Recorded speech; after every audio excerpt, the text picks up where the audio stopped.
What really happened on the 3rd of February 1451? Come with me and let's find out. Ready, cat?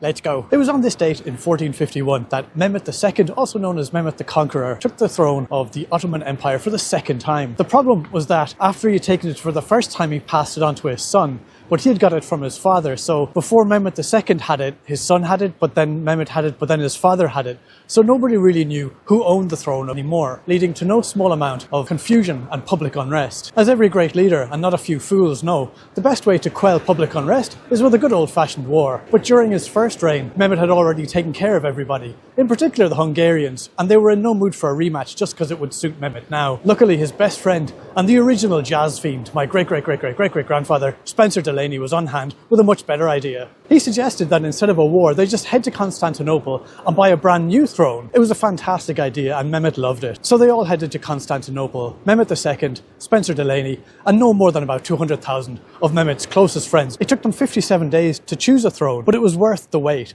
because the throne they picked was twice as big as the other one, 3 times as comfortable, and had at least 4 times as many sparkly bits.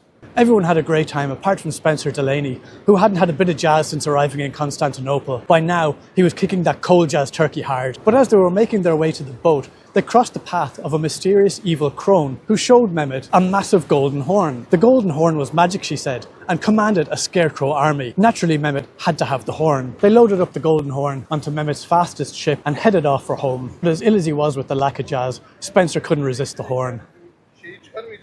He waited until no one was looking one night and gave it a good blow. Unfortunately, no sooner had he done so than all the scarecrows who had been lining up the riverbanks to watch Mehmed pass were thrown into a frenzy and leapt into the water to attack the ship. A great battle commenced, and although Mehmed was successful, several of his friends died and they lost the throne. Mehmed was furious, and since then, no Delaney has ever been allowed to set foot in Turkey ever again. But you can't blame Spencer Delaney for what happened. He loved the jazz and Mehmed knew that. And anyway, Spencer choked to death, trying to save the Sultan from the soggy scarecrows. Reckoning he could undo the mischief he had wrought by blowing the horn backwards, he tried to give it a good old suck and choked to death on the great Sultan's great horn.